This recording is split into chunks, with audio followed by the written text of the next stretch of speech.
This podcast is brought to you by Most Valuable Podcasts, leading the league in podcasting entertainment.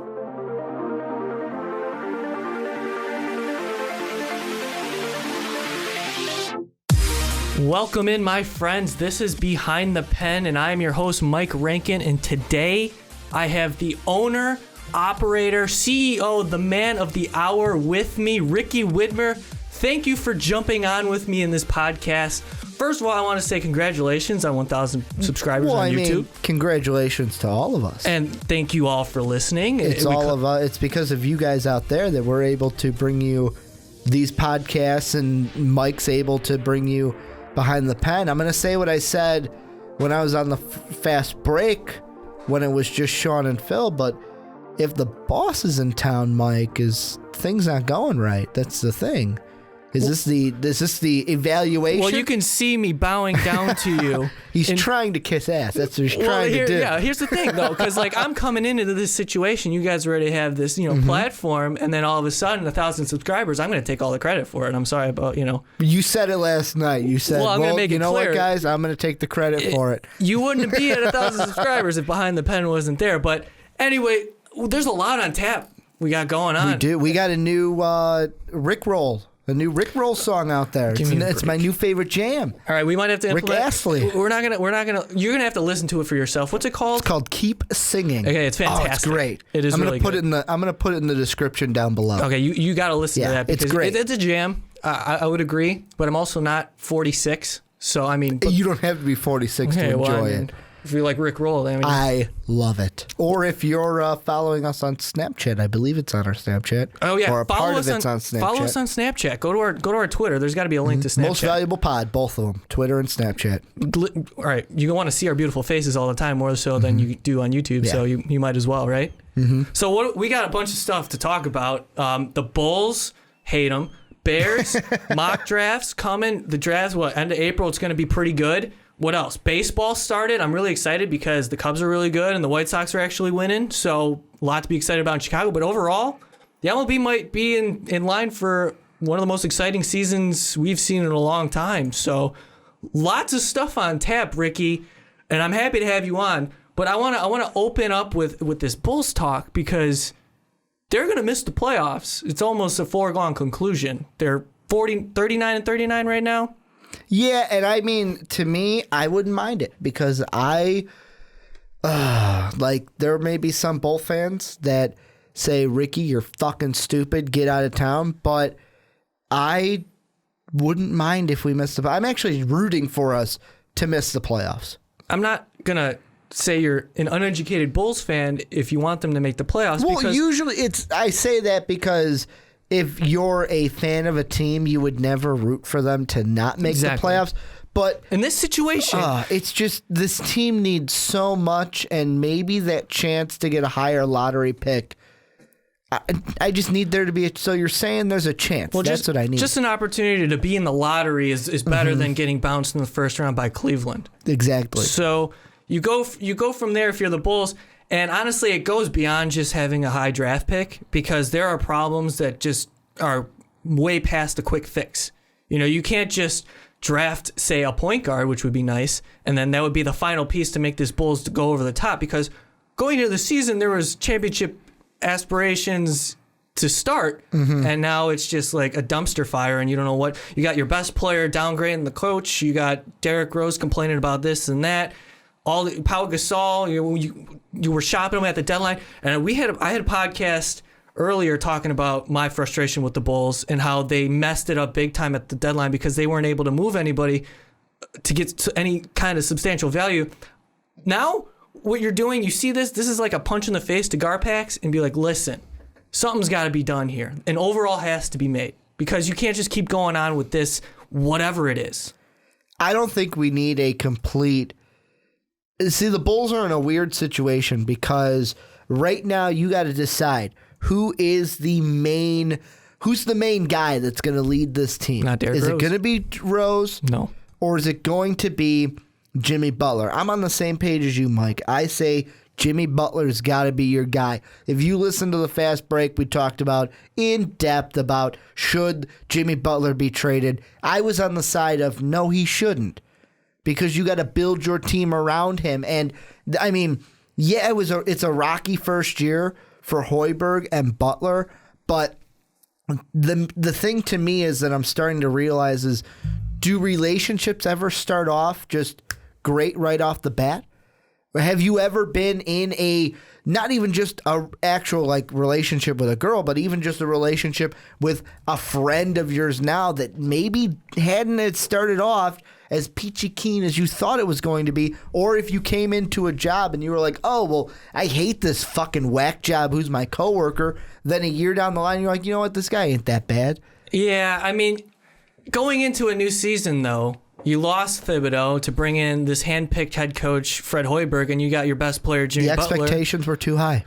Sure, but they especially were way too high. In a rookie head coach from college to the NBA, you have your best player already saying, in literally like 3-4 games into the season, yeah, he needs to coach us harder. There have been wrongs on both sides. Oh, I'm not giving Hoiberg any credit. No, I mean, he didn't have any control. The thing with Hoiberg is, it's a weird situation to come in because Hoiberg has been dealing with college kids, and now you have to deal with Jimmy Butler. I'm going to take Jimmy Butler's comments, the one that you had just said, and I'm going to relate them to something that RG3 in the NFL had talked about when he got introduced as the Browns quarterback.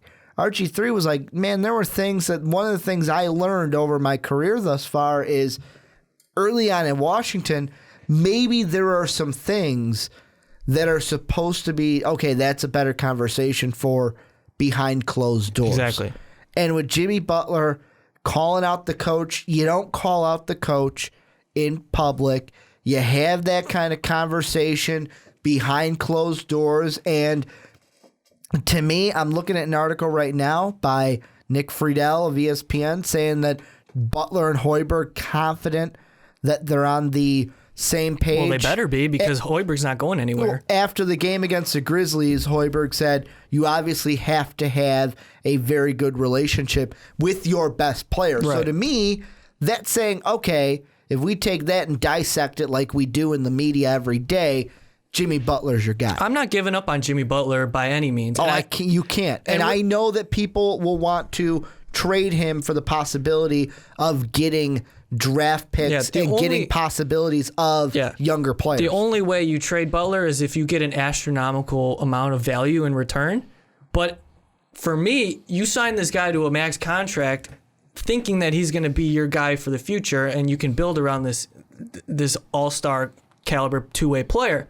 But at the same time, it's like, what do you have now? Okay, so it's Jimmy Butler and then Derrick Rose one more season. Taj Gibson, he's got one more season, right?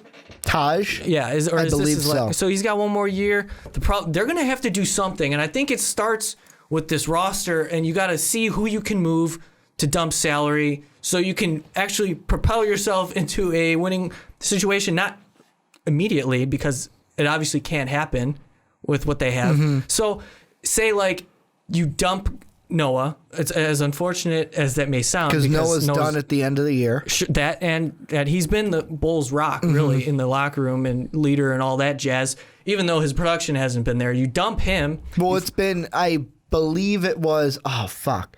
I can't remember who on ESPN Radio, if you're new to the podcast, that's what I listen to here in Chicago. I'm a score guy. Religiously. And it was on Waddle and Sylvie. One of them said it, but it's Joe's locker room. You want to win the locker room over, you get Joe on your side. And I think with him, if we're talking about Joakim, he kind of got off to this rocky start with Hoiberg too. And that's why Hoiberg couldn't win the locker room. That's another thing. You know, if he would have handled that situation differently, maybe he won some players over. It could have been an easier transition. You never know. But at the same time, we move on from Noah. You have to find a way to get rid of Dunleavy. You have to find a way to get rid of Snell. You dump some of these guys. You're not going to bring back Aaron Brooks. Well, is Dunleavy going to be around for much longer? He's got a 2-year 35. deal. I know, but is he going to stick out for that 2-year deal? Is he going to maybe retire soon? Well, I don't think he's going to retire with a year left. I think he's going to play one more season at the least. But I don't want him on the Bulls if you're going to, if you're able to just dump salary and kind of focus on the draft. You gotta do something to give Chicago hope that this team can be competitive. This team does have. The Bulls are in a weird situation because there are guys, the mainly older vet guys, Joakim, Derek, Taj, Pa. All of them are. It's like, okay, what are we going to do with these guys? But when you look at the youth of this team, Dougie McBuckets, I love. Bobby Portis is good. Cristiano Felicio is really good. He's been giving the Bulls some good minutes off the bench and kind of making himself, okay, maybe I deserve a little bit more minutes. Portis is going to be a fucking boss for us. Good. Just ignore everything I said when we drafted him last year. But I'm going to throw something out because Stacey King said this today when I was listening to Sports Talk Radio here in Chicago. He brought up the point of maybe what we need to do is everyone is saying with that, let's say it's the 14th overall pick. If we're like just barely in the lottery, everyone's saying we got to, and I'm one of them, we got to go out and get a point guard. We got to go out and get, like, if Tyler Ulis is there, go ahead and take Tyler Ulis. However, Stacey King had the point, and he said, what if we just didn't get a point guard? We didn't draft a backup point guard to be behind Derek. We moved Jimmy Butler to the 3, where Stacey said Jimmy to him kind of is more of a 3 than a 2 anyways, feels more comfortable at the 3. I can see it. And we go out and get a 2 instead of a 1. Wouldn't mind it at all. And I think that could also be addressed in free agency if it comes to it. But again, you got to be able to dump salary. You got to be able to move some of these guys who are not going to be productive. I think the Bulls have options because, like you said, there are some players that we could rely on. I don't know about Niko Mirotic. I don't know what you're going to get out of him in the next few years. Tony Snell's trash. I can't stand that guy. Etuan Moore, he can't do anything but catch and shoot off a pick. He can't do anything. He can't win battles in isolation. You know what I mean? He can't score on his own. He's one of those guys. At best, I would say he's a bench backup. Bench backup, short shooting guard or something. But it's like you need more playmakers on this team. And at this point, you just got to let Derrick Rose play out the final year of his contract, keep Jimmy Butler, and you got to make the right choices in the draft. Go from there. But, if they're going to go re-sign Pau Gasol like they say they want to, I think I might cut ties as a Bulls fan. You know what may, and this is me thinking, okay, I'm thinking more of a college side of it now because I've seen the kids in this, well, right now, the kids that we think are going to be in the draft play out. But hear me out. What if the Bulls, and I'm using Chad Ford's 5.0 mock draft as my source for this, but he had at 14 the Bulls go at Tyler Ulis. Instead of Tyler Ulis, let's go ahead with Stacey King. Let's say we're going to move Butler to the 3. So now let's try to find a hole for the 2. What if the Bulls at 14 go with a guy who really went at 16 in Chad Ford's, Michigan State senior guard / forward, kind of a Jimmy Butler-esque, could play the guard, could play the 3, Denzel Valentine. I would love that. I would be so down for that, especially since high IQ. I mean, he's one of the players. He was the reason why I picked Michigan State to go to the championship before they lost to my favorite college player of the year, Buddy Hield. Sorry, I had to mention it on a podcast. That's the Ricky Widmer code. But yeah, he's a well-coached guy, plays defense. I mean, in a Hoiberg system, who gives a shit because we're not in Thibodeau anymore, but he'll actually play. Yeah, at this point, you just need some kind of signal that the Bulls are moving forward with this team. Because, like I said, you blew it at the deadline. You stay stuck where you are. You're not getting any better. And if anything, what did they need to do at the deadline? Well, they could. Okay, so they had an opportunity. They had some trades set on the table, especially with Boston. You were able to get some kind of value for Pau and Snell. But Pau Gasol, that was. If they were able to move Pau, that just makes so much sense at the time. And they were like, oh, well, now Pau was never expendable. It's like, are you serious? How are you not letting this guy be expendable? But then you have this talk that he's going to be, they're going to try and go all in and re-signing him. It's like, he's like 35 years old. What are you doing? Do you have any sense of direction with this team? And I'm a little biased because I'm a huge Kirk Heinrich fan, and this front office dumped him twice for nothing. So I kind of hate him. But at the same time, I like Captain Kirk too. At the same time, like time and time again, they rely on their draft picks, and they rely on just this fundamental like pieces that they have, and they don't make any sort of move to improve their roster at any point of the season. They got Justin Holiday. That was their biggest splash. Are you kidding me? Who Stacey King said today has been giving some quality minutes. I said, okay, Stacey. Well, Justin Holiday giving quality minutes on the Bulls is like saying what? Isaiah Thomas is one of the best point guards in the league? Like, yeah, and the thing, the Bulls to me have been puzzled. Like, they're always puzzling to me. And the reason being is I don't know what to do with this team half the time. We get Paul Gasol, and I'm thinking, great. At least we got like one of the free, like when you said earlier in the podcast, well, that could be addressed in free agency. I have, as a Bulls fan, I have given up this false hope of this thing called free agency because it never works out. Well, they never for hit us. on the right guys. And it never works out for us. Well, because the big guys don't come to Chicago. LeBron didn't come here. Well, Kevin Love, he went Chris to the big Bosh, three. Dwayne Wade, Melo played us like a girl that just wanted to get all the Michael Kors bags from these guys before she went back to her old boyfriend. There you go. See, all these guys were an option, and Carlos Boozer, now Paul Gasol. These second tier guys. I'm not. And let me be honest. I'm not comparing Gasol to Boozer. Boozer's it's obviously a very the similar biggest situation bum though, ever. Because Gasol kind of acted as a consolation to the higher prize in Melo, as Boozer did to LeBron. Mm-hmm. But at the same time, it's like time and time again, they use this excuse as like, oh, we've been in the playoffs how many years in a row? That's going to attract big-time free agents. How has that worked out for you? Now they're not going to make the playoffs. What are you going to do with the big-time free agents? And plus, this next free agent class isn't going to be special, so you really got to be able to hit on somebody that kind of fits, in my opinion, would maybe be like Nick Batum. Mm-hmm. I mean, he could kind of fit in this team, but you got to, like I said earlier, you got to hit on the drafts. You got to be smart about it.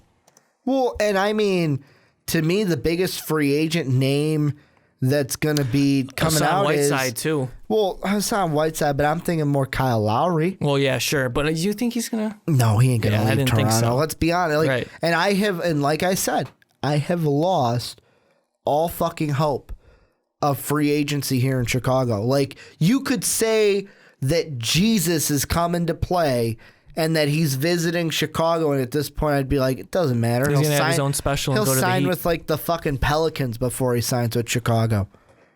It's like, come on, are you serious? Yeah, I hate it. Are you serious? I hate it. I hate this front office, and I'm really disgusted with the way this season. I mean, a 500 team for the Bulls, that's not acceptable, especially with championship aspirations. Mm-hmm. They're not even an 8 seed in a team where half of the Eastern Conference makes the playoffs, and you're one of the bottom feeders. It's like, come on. It's like, come on, man. I'm starting to agree with Stacey, and I think that the Bulls may have to. I may be on the bandwagon of, you know what, and I mentioned it was Kyle Lowry. I meant DeMar DeRozan. Whatever. It's fucking one Same of them. Thing. But I honestly think that they need to, maybe change gears a little bit. You have to. Change gears a little bit. Gonna have to. That's the only way to get better. Maybe move Jimmy to the 3, draft a guy like Makes Denzel. sense. Because let's be honest, in the draft, unless we get a fucking steal and we win the draft lottery or get a top 3 pick, we're not going to get like Jamal Murray. We're not going to get a Buddy Hield. And the next best thing at the 2 guard, unless like a Korkmaz falls to us. But Korkmaz, let's be honest, and he's the 18-year-old kid out of Turkey. He's not coming over right away. There's a good chance he may not even come over right away. Denzel Washington would be our best chance. And I mean, to me, some people may say, but Ricky, at forward guard, you're just getting the same thing as Jimmy. But yeah, maybe that may be the best thing to do instead of a Tyler Ulis, who I would love as well. So I'm gonna just wrap up this Bulls conversation with some final thoughts. I hope this front office is seeing its last few years at the helm because I'm sick of it. And the relationship they have with Jerry Reinsdorf probably means that they're going to be there for a while. But Hoiberg, if you think he's going to be gone, you're sadly mistaken because he's not going to be. No, he's going to be there. And I mentioned this when the guys on the fast break brought that up, that Hoiberg should be fired. If you fire Hoiberg after 1 year, they're idiots. Nobody wants it. You're not going to get Luke Walton. You're not going to get David Blatt. No coach is going to want to come to you because they're going to see you as, okay, Thibodeau brought you to the playoffs. Right. How many times did you get rid of him? Hoiberg comes in a year and you get rid of him. Why do I want to go there? Right. And I'm totally with you. So how'd that work for the Cleveland Browns when they got rid of the chud?